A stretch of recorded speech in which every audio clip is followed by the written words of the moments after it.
Gracias por las sillas, gracias por los hermanos que hacen ese tipo de cosas. Te ruego que obres hoy en nosotros a través de tu palabra, que me des entendimiento e inteligencia para expresar tu palabra, Señor. Ayúdame a no ser confuso, sino claro. También, Padre, ayuda a mis hermanos a concentrarse y prestar atención, Señor, a tu palabra, y que lo que vamos a ver hoy puedan aplicarlo y quizás cambiar su forma de pensar de tu evangelio, Señor. Te pido que obres en nosotros, que tu Espíritu Santo obre en nosotros, Señor. En nombre de Jesús, amén. Bueno, vamos a Efesios capítulo 3, por favor. Efesios capítulo 3.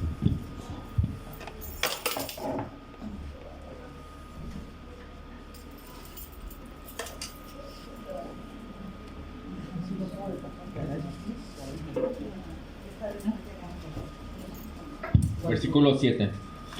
Es de este evangelio que fui hecho ministro, conforme al don de gracia de Dios que se me ha concedido según la eficacia de su poder.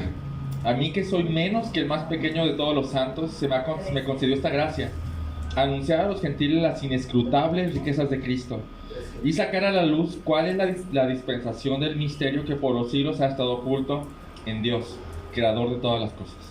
De este modo, la infinita sabiduría de Dios puede ser dada a conocer ahora por medio de la Iglesia a los principados y potestades en los lugares celestiales, conforme al propósito eterno que llevó a cabo en Cristo Jesús, Señor nuestro, en quien tenemos libertad y acceso a Dios con confianza por medio de la fe en Él.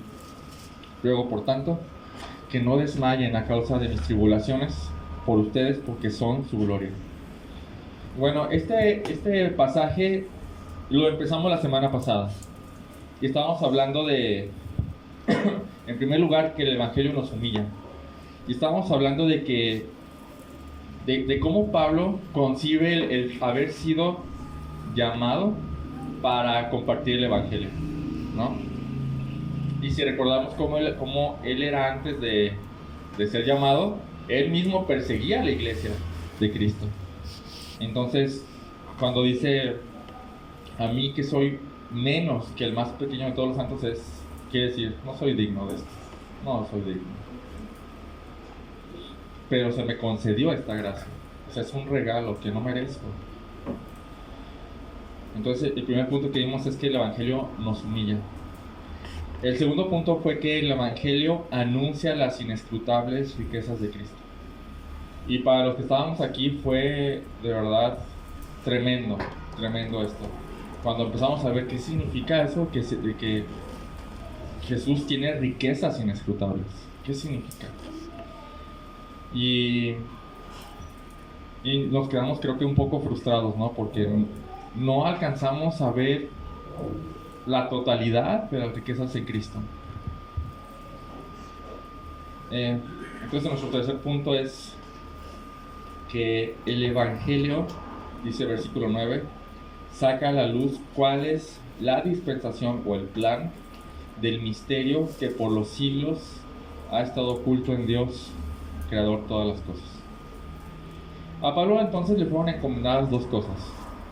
En primer lugar, anunciar esas riquezas inescrutables de Cristo, y en segundo lugar, sacar a la luz cuál es el plan misterioso que Dios había mantenido oculto por los siglos.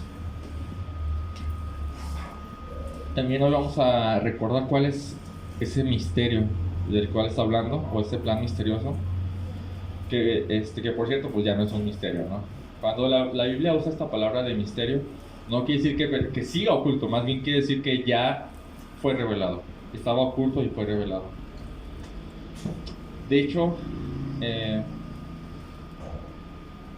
ahora, mediante lo que a Pablo se le reveló, podemos conocer perfectamente cuál es ese plan o ese misterio.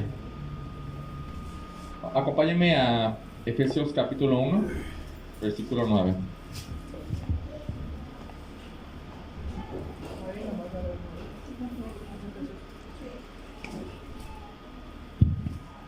Fíjense cómo Pablo lo expresa. Versículo 9, nos dio a conocer el misterio. Entonces ya no permanece oculto, ¿no? Nos dio a conocer de su voluntad. Dice, según la buena intención que se propuso en Cristo, con miras a una buena administración en el cumplimiento de los tiempos. Y dice, es decir, o sea, ¿cuál es ese misterio? Dice, de reunir todas las cosas en Cristo, tanto las que están en los cielos como las que están en la tierra. Dice, wow, ese sí es un misterio. O sea, antes de que Cristo viniera, eso no estaba revelado. ¿Se acuerdan de que Dios escogió solo a un pueblo? Y a través de ese pueblo se iba a bendecir todo, pero ellos no habían entendido o no se les había dado a entender que los gentiles iban a pertenecer al mismo pueblo. A ellos no se les dio a entender eso. O sea, desde el principio Dios había planeado reunir todas las cosas bajo Cristo como cabeza. Todas las cosas. Dice, las que están en los cielos y las que están en la tierra. O sea, ese es un plan tremendo, tremendo. Sobrepasa todo lo que conocemos. Pero después en Efesios 3, 1, lo vimos hace poco, pero acompáñenme ahí. Efesios 3, 1. Dice, por esta causa yo, Pablo, prisionero de Cristo Jesús, por amor a ustedes los gentiles, si en verdad han oído de la dispensación de la gracia, o de la que se me encomendó, la gracia de Dios que para ustedes, que por revelación me fue dado a conocer el misterio, otra vez, ahí está la palabra, versículo 5, que en otras generaciones no se dio a conocer a los hijos de los hombres, de la manera en que ha sido revelado a sus santos apóstoles y profetas por el Espíritu. A saber, o sea, este es el misterio, que los gentiles son coherederos y miembros del mismo cuerpo.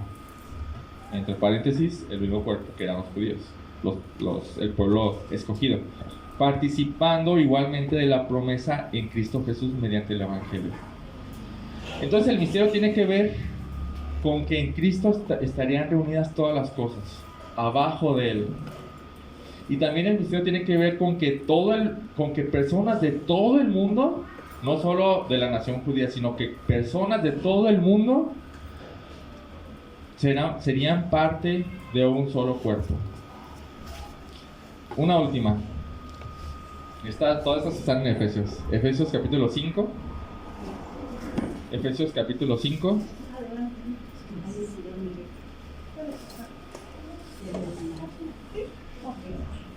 Versículo 31.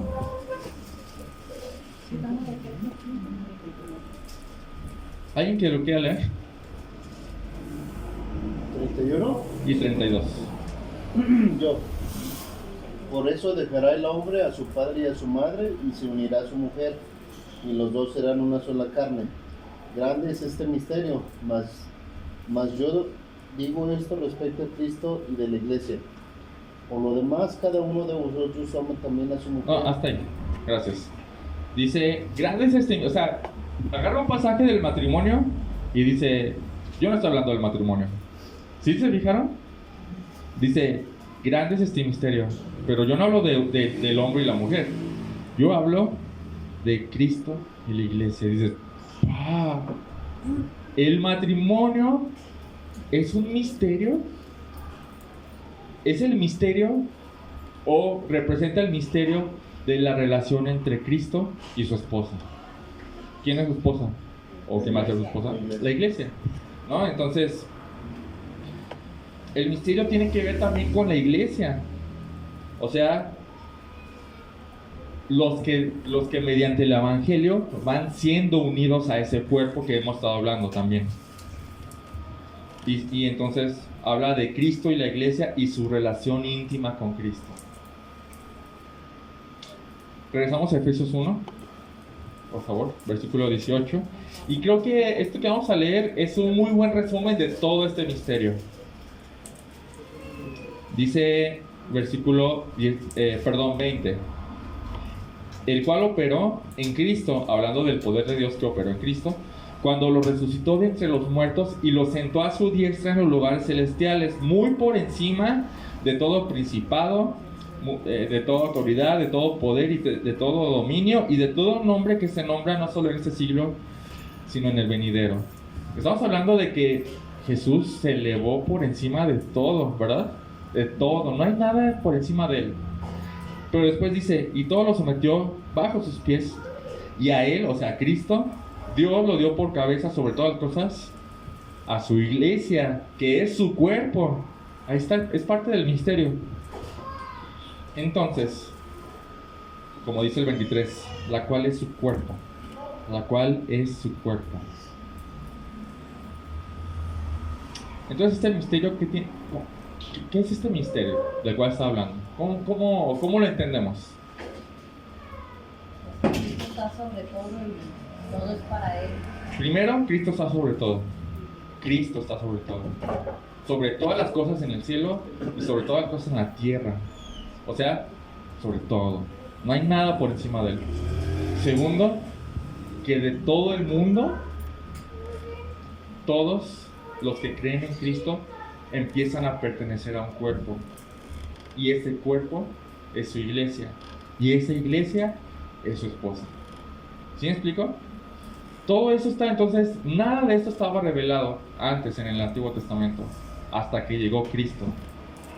Eso es lo que está aquí lleno de esto, por misterio. O sea, el plan era que el Hijo, la segunda persona de la Trinidad, fuera exaltada a lo sumo, y que todo se sometiera a sus pies, y que Él rescataría a un pueblo, y lo rescataría mediante el pago de su sangre, o sea, mediante su muerte, y que ese pueblo sería suyo y estaría junto con él en los lugares celestiales, gobernándolo todo por la eternidad, como el soberano rey cósmico eterno. Y fíjense bien en esto, con su esposa al lado suyo. Eso es increíble. Y nosotros pertenecemos, los que somos creyentes, los que pertenecemos a la iglesia, no hablo de esta iglesia, hablo de la iglesia con cada creyente que hemos creído, estamos en esa posición. Y este fue el plan, siempre fue el plan, siempre, siempre. De hecho, desde antes de la fundación del mundo. Vamos a la primera de Pedro, por favor. Primera de Pedro, capítulo 1.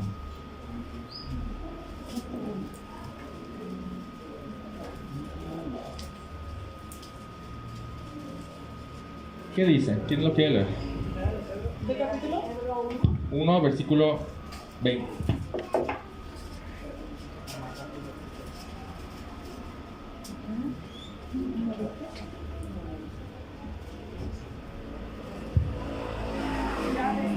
Desde antes de la fundación del mundo, pero manifestado en los postreros tiempos por amor de vosotros. Perdón, desde el 19, perdón. Desde el 19 y 20.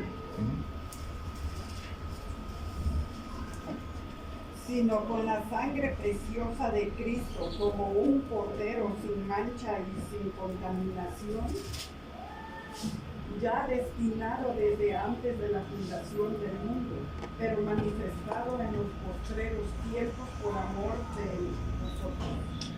¿Desde cuándo Jesucristo estaba destinado a ser el cordero que iba a quitar nuestros pecados? Antes de la fundación. ¿Qué significa antes de la fundación del mundo?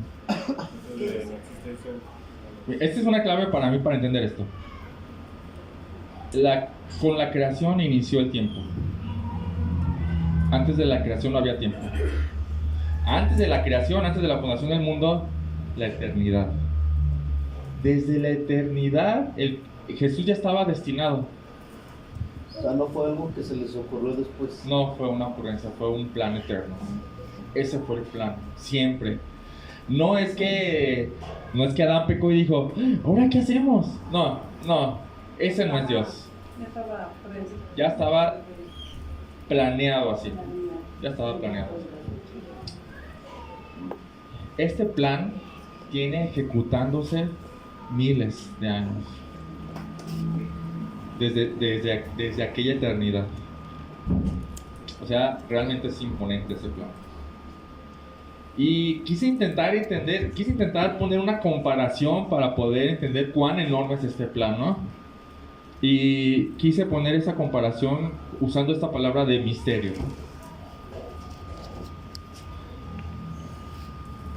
¿A quién le da curiosidad los misterios del mundo, ¿no? Por ejemplo, ¿quién hizo las pirámides? O qué onda con el Triángulo de las Bermudas, o qué pasó con la Atlántida. O sea, todas esas cosas sí son muy misteriosas, la verdad, y uno le da curiosidad, ¿sí o no? Bueno, a mí me da curiosidad, la verdad. Y hay un canal que se llama History Channel, ¿lo ubican ese canal? Sí. Es de sus top. Toda la gente ve esas cosas porque es realmente interesante. Y dices, wow, ¿quién habrá hecho las pirámides? Y dices, nunca dicen nada, ¿verdad que nunca llegan a nada? Pero es interesante porque dices, es algo increíble hacer una pirámide, o muchas cosas como las figuras de NASCAR, o como la no me acuerdo dónde está, pero hay una formación de piedras gigantes que están súper delineadas. Aparte de ese, no, pero hay como una pared gigante de piedras gigantes que están cortadas bien delineadas una con otra, no me acuerdo cómo se llama, pero bueno, y dices, wow, eso es un misterio, porque ¿cómo lo hicieron? O como el río de Brasil, que no se unen, y lo estamos viendo, pero ¿por qué no se unen? Ajá, todo ese tipo de cosas usa History Channel para mantenernos cautivos, porque wow, nos impresionan esas cosas.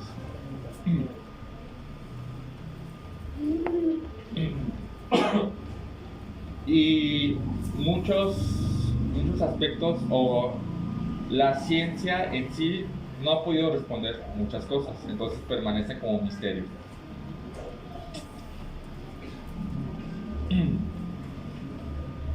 Ahora, ¿por qué se me hizo interesante elegir ese tipo de comparación?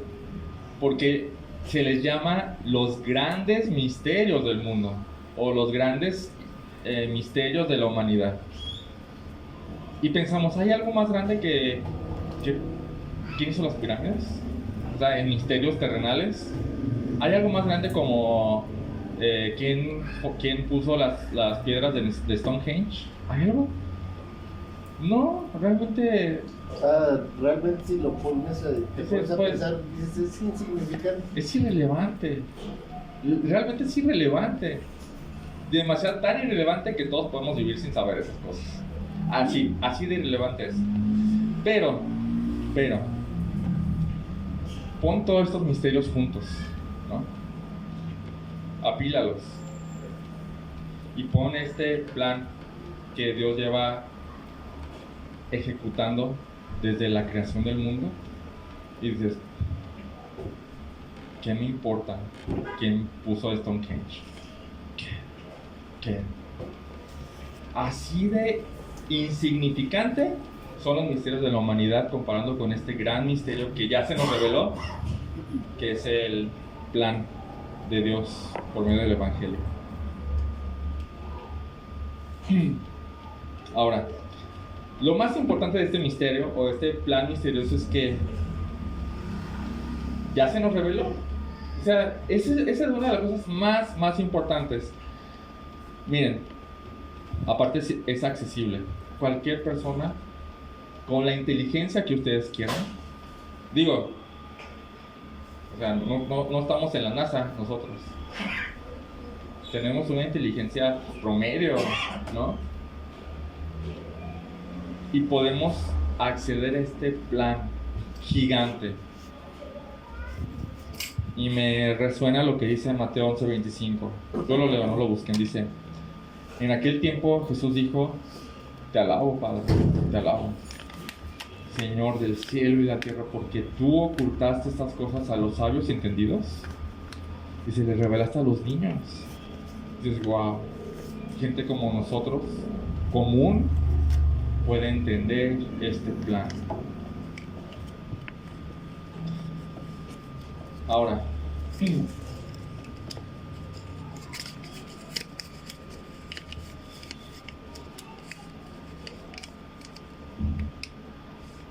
este plan, aunque es accesible, es sencillo de entender, ¿sí o no?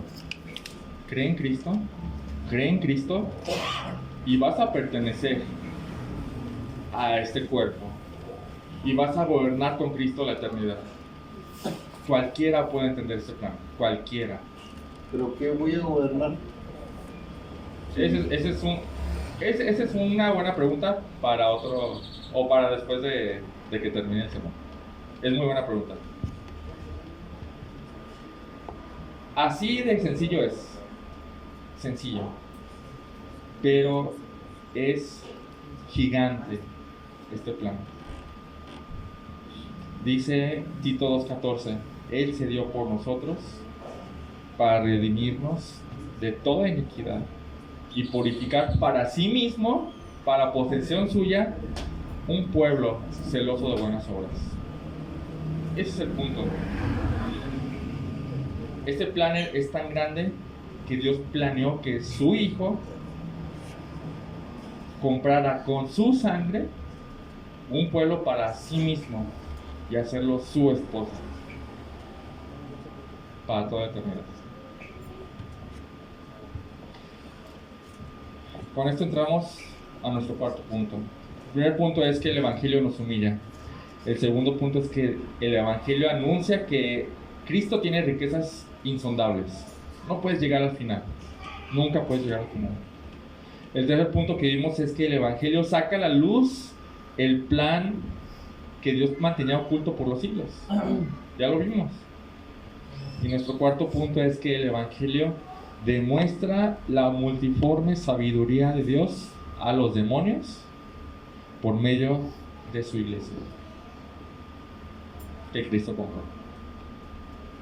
Otra vez, el Evangelio demuestra la multiforme sabiduría de Dios a los demonios por medio de nosotros, su iglesia, cuando nos compró o al comprarnos. Y dices, ¿qué? ¿De qué está hablando? O sea, ¿cómo es que a los demonios se les demuestra la sabiduría de Dios? Dice versículo, estamos en Efesios 3, versículo 10. De este modo, la multiforme sabiduría de Dios puede ser dada a conocer ahora por medio de la iglesia a los principados y potestades en los lugares celestiales, conforme al propósito eterno que llevó a cabo en Cristo Jesús, nuestro Señor. Así que vamos por partes. Creo que lo primero que tenemos que definir para que no nos estorbe es este hecho de ¿por qué demonios? ¿Por qué crees? ¿Por qué parece o por qué dices tú que los principados y potestades son demonios?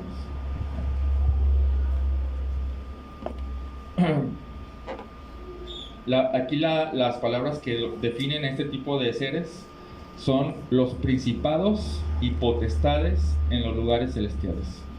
Ahora, en primer lugar, ¿por qué pienso que son seres? ¿Por qué no son humanos? Porque también lo dice Pablo, ¿no? Nuestra lucha es contra Que nuestra lucha es... Es un punto. De hecho, es el punto que iba a tocar ahorita. Gracias. Pero primero, dice principados y potestades en lugares celestiales. Ahora, principados y potestades no usamos esas palabras. Solo significa, son términos de autoridad. O sea, tienen autoridad, tienen poder, ¿sí? Estos seres. Pero a mí una de las cosas que me define es que están en lugares celestiales. No son terrenales, ¿sí? Eso ya cambia las cosas. Son seres más que humanos. Pero no son ángeles. Vamos a ver. En segundo lugar, este término que se usa aquí, se usa generalmente para describir no ángeles buenos, o santos, no ángeles santos, sino ángeles caídos. Por ejemplo, vamos a Romanos 8:38, por favor.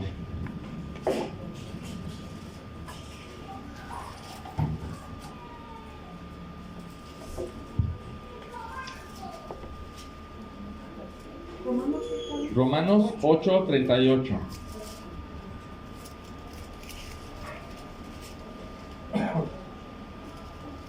Por lo cual estoy seguro que ni la muerte, ni la vida, ni ángeles, ni principados, ni potestades, ni lo presente, ni lo porvenir. ¿Ok? Bueno, ya conocen lo demás. Pero lo que me llama la atención aquí es que están en pares, ¿no? Una cosa con lo contrario. Con su anticosa. Con su anticosa. Bien. Estoy seguro que ni la muerte, lo contrario, la vida. Que ni ángeles, lo contrario, principados, potestades.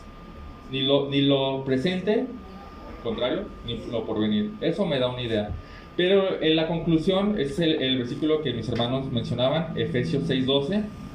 Dice, porque nuestra lucha no es contra sangre ni carne, sino contra principados y potestades. Otra vez las mismas palabras.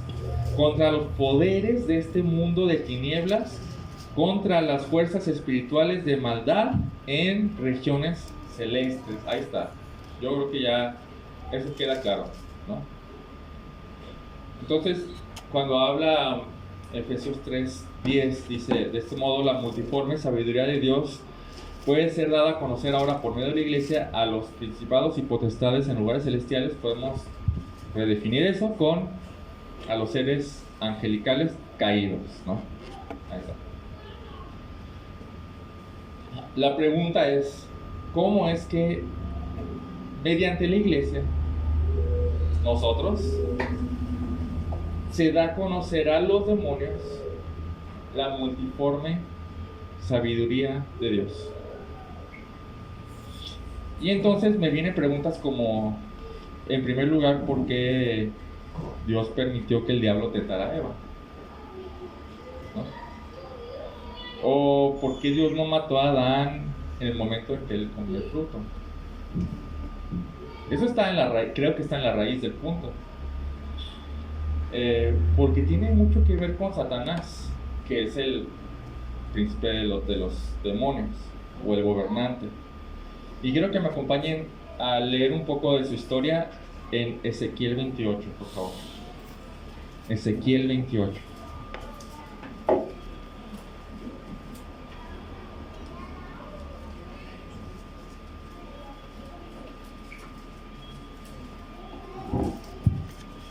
Ezequiel 28, vamos a leer a partir del versículo 12.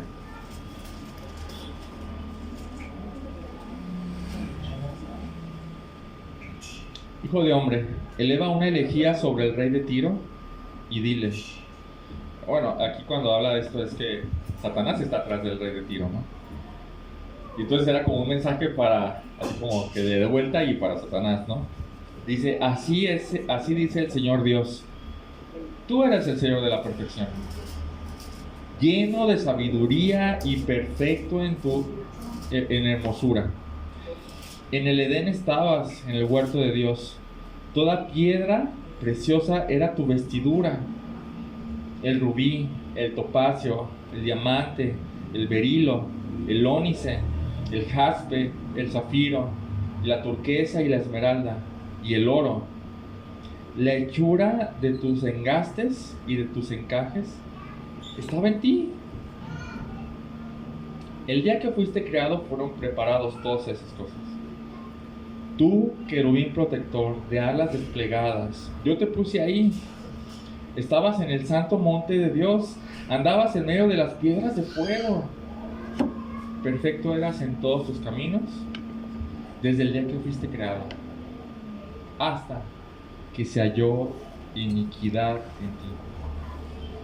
Y a causa de la abundancia de tu comercio, te llenaste de violencia y pecaste. Yo pues te he expulsado por profano del monte de Dios y te he eliminado, querubín protector, de medio de las piedras de fuego. Ahora, está hablando de Satanás, que es el gobernante, que es el mismo que arrastró a la tercera parte de los ángeles, ¿se acuerdan? Y la pregunta es, los a Satanás y a sus ángeles caídos, en el momento en que pecaron, Dios los desterró. En el momento que pecaron.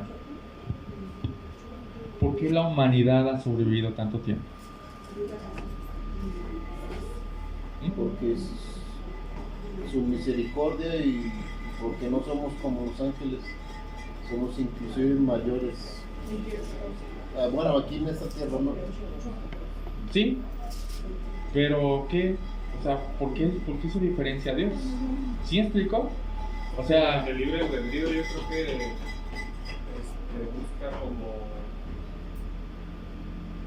no sé, como demostrar que un ser que se supone que es más minúsculo o indefenso, puede adorar a Dios. no sé, o sea, yo lo que pienso es, ¿por qué hizo diferencia Dios? ¿Por qué al hombre le dio no sé si llamarlo así, libre albedrío? O sea, no sé, ¿por qué hizo diferencia a Dios entre los ángeles y nosotros? Porque Dios dijo, el día que del comas vas a morir. Vas a morir. ¿Y qué pasó? Un propósito. Definitivamente. Pero lo que quiero ver es, ¿qué pasó ahí? ¿Cuál es el propósito, no? Entronar a Jesús. Porque, sí, definitivamente, pero ¿por qué no murió como dijo Dios en el día en que lo comió? Morir quiere decir por su pecado, no morir de su cuerpo, no. Morir, bueno. Dijo Dios, el día en que de él comas ciertamente morirás. Pero, no Sin ambigüedades, ¿no? Sin ambigüedades. Creo que fue claro. Porque cuando Satanás le dijo a Eva, ¿ya lo viste? Eva le dijo, ni nos acerquemos a él porque vamos a morir. ¿Entienden ese punto? ¿Entienden ese punto?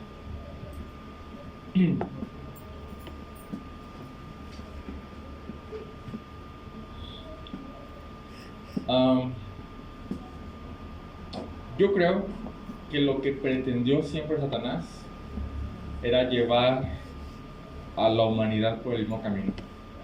¿Sí?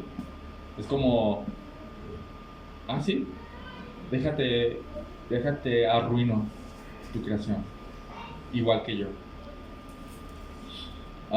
¿Ya había sido desterrado cuando era serpiente en el Edén? Ya había pecado, sí, claro.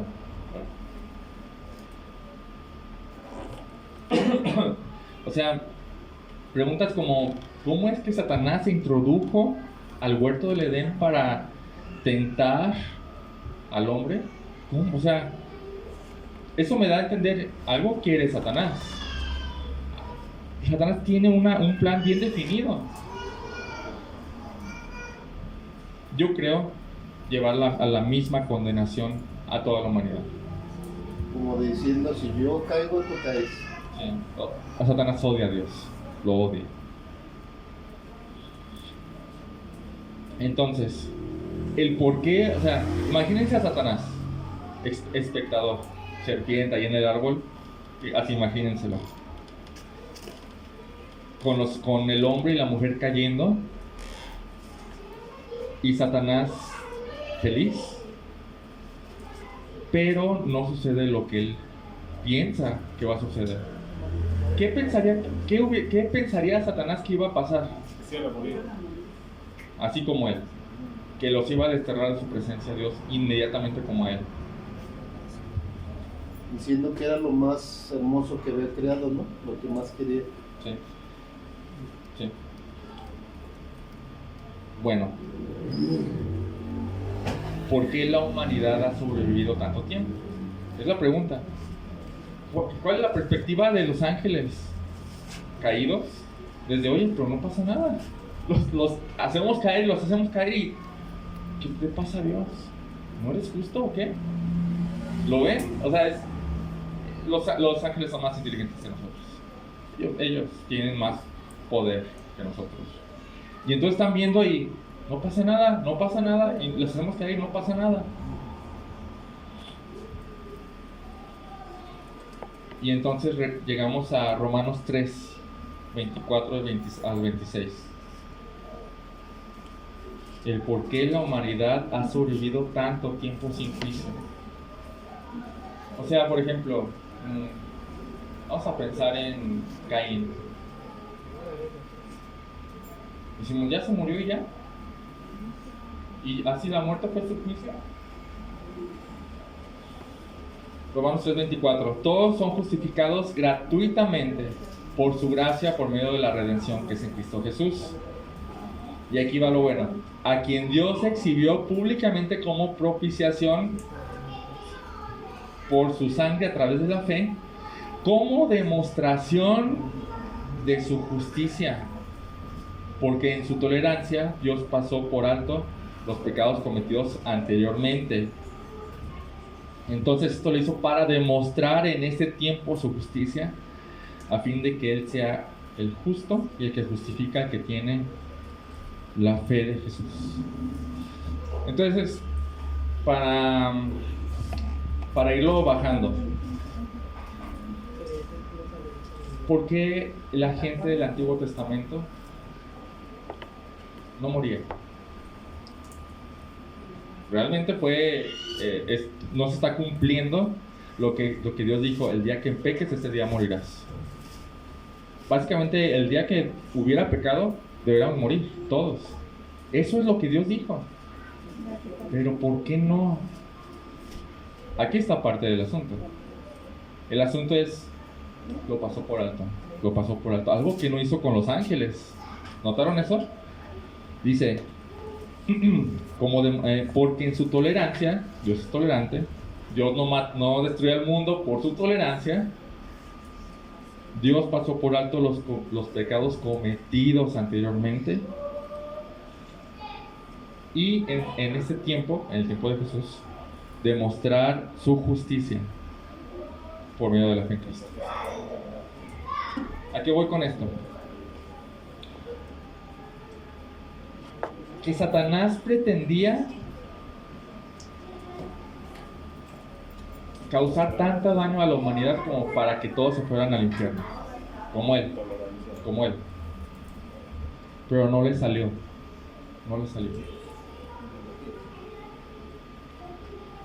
Entonces, cuando llega Cristo y hace su obra de expiación en la cruz, Satanás y todo su ejército queda como un tonto, como completos tontos. Porque todo lo que ha hecho Satanás ha sido para llevar a la humanidad al infierno. Y Dios ya lo tenía contemplado. De hecho, Satanás forma parte de ese plan. Y digo, qué humillante, la verdad. Es humillante para Satanás y sus ángeles, porque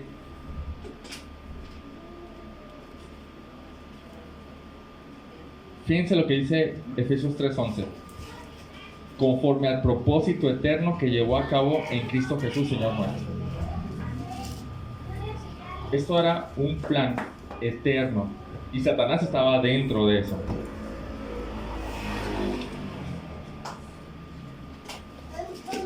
Entonces, si Cristo ya estaba planeado para morir, entonces Satanás cumplió su parte en el plan de Dios. Primero, tentando al hombre, ¿sí o no?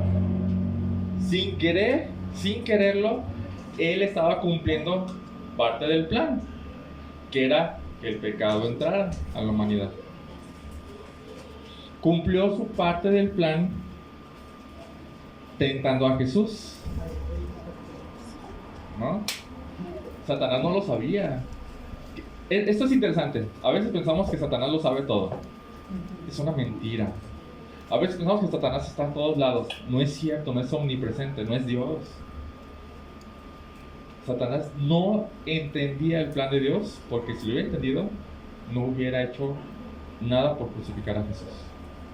Pero Satanás tentó a Jesús para que él dejara la cruz y para hacer que él mismo pecara. Y cumplió su parte también cuando poseyó a Judas y Judas fue a venderlo para que lo crucificaran. Si eres el enemigo de Dios, harías todo por destruir su plan. Harías todo. Pero ni el demonio más poderoso tenía el entendimiento de cuál era su plan. Así que sin saberlo, pues él participó de ese plan. Y eso deja a Satanás como completo tonto al lado de Dios. Me recuerda una partida de ajedrez en donde caes en un gambito. Ahí está. Ahí está. Colosenses 2:13, por favor. Al 15. ¿Quién quiere leerlo, por favor?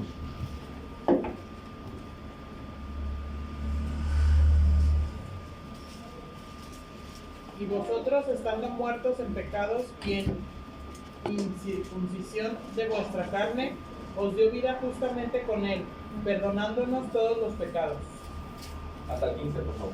anulando el acta de los decretos que haría contra nosotros, que no era contraria, quitándola del medio y clavándola en la cruz, y despojando a los principados y a las potestades, los exhibió públicamente, triunfando sobre ellos en la cruz. Esto está buenísimo. Dice, y habiendo despojado a los poderes y a las autoridades o potestades, que son los mismos, hizo de ellos un espectáculo público. Los exhibió como tontos.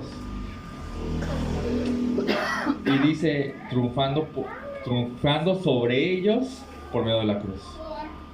Entonces, así me imagino este punto, ¿no? Cuando Jesús está dando su vida, los ángeles caídos están así como, wow, bien. Pero después descubren, o Dios les puede revelar también a ellos el plan. Entonces ellos se dan de topes porque se logró el plan de Dios. Y ellos dicen, no sabía. Entonces, sin quererlo, porque odian a Dios, reconocen la multiforme o infinita sabiduría de Dios, aunque no lo quieran reconocer. Cuando un enemigo reconoce su derrota y dice, fue más inteligente Dios, fue más inteligente. Ahora, solo por un momento, hay una palabrita aquí interesante, dice la multiforme sabiduría de Dios. ¿Qué es esto? ¿A qué se refiere? La sabiduría de Dios va por tantos caminos como no nos imaginamos. No tenemos ni idea. ¿Qué trajo a Daniel aquí? ¿Qué trajo a Anabel aquí? A Cristo, ¿no?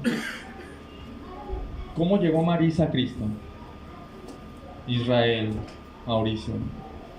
¿Cómo llegó cada quien? De cada persona llega de tantas maneras como su propia persona es. Y Dios nos dio por su multiforme sabiduría a cada quien para llevarnos a todos a Cristo.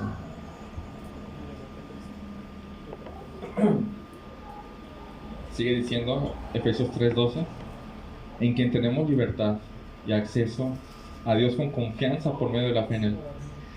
Hay algo que los demonios desearían tener y no tienen. Ellos podrán ser más poderosos, lo que ustedes quieran, pero hay algo que ellos jamás tendrán. Nosotros podemos acceder a Dios libremente y con confianza. Eso no lo logramos entender tanto y a veces creo que lo menospreciamos por esa falta de entendimiento, pero ellos no pueden acceder a Dios, no pueden tener confianza para estar con Él. A ellos no se les ofrece el camino del perdón. Nunca se les ofreció ese camino. No hubo un Salvador para ellos y no hay un lugar en el que viertan sus pecados y no hay nadie que los pague. No hay nadie. Y esto me lleva a nuestro último punto. Efesios capítulo 3, versículo 13. Ruego, por tanto, que no desmayen a causa de mis tribulaciones por ustedes. ¿Por qué? Porque son su gloria. Vamos a Hebreos, por favor. Hebreos 12, 26.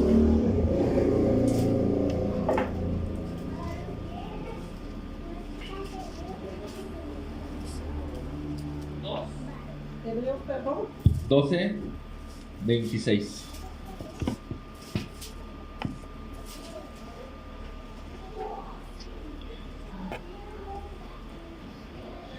Dice, su voz hizo temblar entonces la tierra, pero él ha prometido diciendo, aún una vez más, yo haré temblar no solo la tierra, sino también el cielo. Y dice, esas son palabras mayores. O sea, el cielo no tiembla. O sea, lo que tiembla es la tierra, ¿no? Pensamos en la tierra. Ahora imagínense que hay aquí un terremoto y podemos flotar, ¿no? ¿El terremoto nos afectaría a nosotros? No, porque la tierra es la que tiembla, no el cielo. Bueno, el sol sí tiembla también. No, pero si estás en el espacio, el espacio no tiembla. Hablamos voy a hacer que tiemble no solo la tierra, el universo, el cielo, ¿sí? Y dice, y esta expresión, aún una vez más, indica la remoción de las cosas movibles, ¿no? El espacio en el que no es movible, simplemente podemos subirnos poquito y ya no participar de ese terremoto. Y esta expresión, aún una vez más, indica la remoción de las cosas movibles, como las cosas creadas, a fin de que permanezcan las cosas que son inconmovibles. Por lo cual, 28, puesto que recibimos un reino que es inconmovible, demostremos gratitud, mediante la cual ofrezcamos a Dios un servicio aceptable con temor y reverencia. Esta es nuestra gloria. Cuando todo termine, cuando los cielos y la tierra hayan desaparecido, nosotros, su iglesia, somos los únicos que quedaremos con Él a su lado, gobernándolo todo, y nosotros a su lado como su esposa. No hay palabras para expresar esto. Cuando todo termine, nosotros seremos los únicos que estemos a su lado.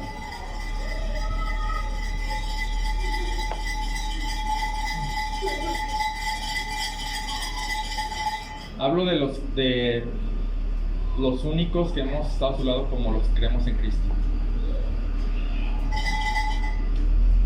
Miren, ¿cuántos años nos quedan? Nuestra expectativa, porque podemos morir en una hora, ¿no? ¿Cuál es nuestra expectativa? Daniel, ¿cuántos años te quedan, más o menos? 20. Según la estadística en México, 70 años, 75 años es la media, ¿no? Pongamos eso. Hay más, hay menos. Las mujeres viven más, según la estadística. Por favor, unos 80, 90. No, la estadística del INEGI es 73 los hombres más o menos y 75, 76 las mujeres. Promedio. Obviamente hay más y hay menos, ¿no?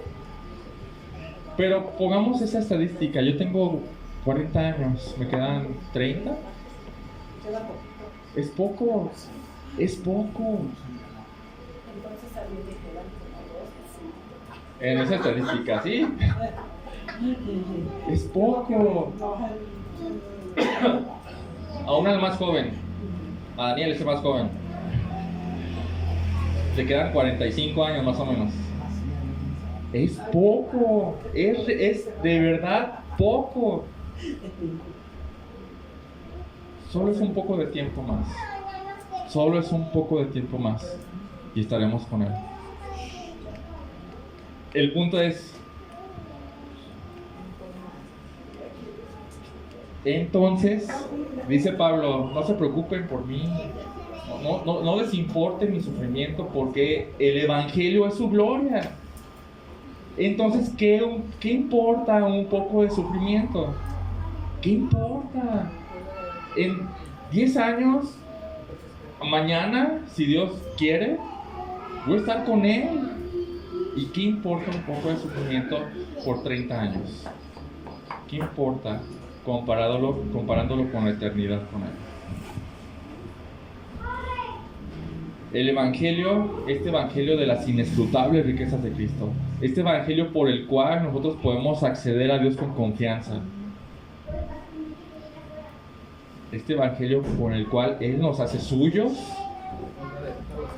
es nuestra gloria. Entonces, si me despojan de mis bienes, si me matan a mí o a mis hijos por causa de Cristo, dice un canto, nos pueden despojar de bienes, nos pueden despojar de nombre, de hogar, pueden destruir nuestro cuerpo. Mas ¿saben qué dice el canto? Mas siempre ha de existir de Dios el reino eterno. Da igual un poco de sufrimiento. Quiero que nos quedemos con esta imagen. Cristo reinando al final de todo. Por los siglos. Con toda su gloria, con toda su belleza, con todo su poder, con todo su dominio, como el más grande en todo lo que abarca lo infinito y lo eterno. Y nosotros a su lado, como su amada esposa. Esa es nuestra gloria. Entonces, un poco de sufrimiento. Mi pregunta es, ¿alcanzas a percibir la grandeza de este Evangelio? Esa es una buena pregunta para todos nosotros. ¿Por qué? ¿Por qué puede ser una buena pregunta para todos nosotros? ¿Alcanzas a percibir la grandeza y excelencia de este mensaje? Es una buena pregunta porque nuestras acciones dicen mucho de lo que es para nosotros lo excelente. Lo que sentimos acerca de todas estas cosas del Evangelio y de Dios dice mucho acerca de lo que es para nosotros. Yo creo que es imperativo que roguemos a Dios que nos ayude a percibir desde el corazón esta excelencia del Evangelio, porque como dice Pablo, es nuestra gloria, no la menospreciemos. Vamos a orar. Bendito Padre, te doy gracias por estas palabras, gracias infinitas por tu Evangelio, Señor. Ayúdanos a entender lo grande que es, ayúdanos a entender que tiene que ver contigo y con lo grande que eres tú. Tiene que ver contigo y con todas las riquezas que están en Cristo, riquezas que por más que busquemos, aunque dediquemos todos los años de nuestra vida entendiendo el perdón, la gracia, la misericordia, la sabiduría de Cristo, nunca lograremos llegar al fondo, Señor. Ayúdanos por favor, a poner esta emoción en nuestros corazones, Señor. Ayúdanos a poner las ideas correctas, el sentimiento correcto de apreciación hacia este Evangelio, Señor. Ayúdanos a que nuestro corazón se inflame por este Evangelio, Señor. Y si hay alguien aquí, Señor, que aún no ha entendido este Evangelio, Señor, te pido que obres en él y que al poder ver este Evangelio, esta persona diga: no hay nada más. Te ruego que obres en nosotros, Señor. En nombre de Jesús, amén.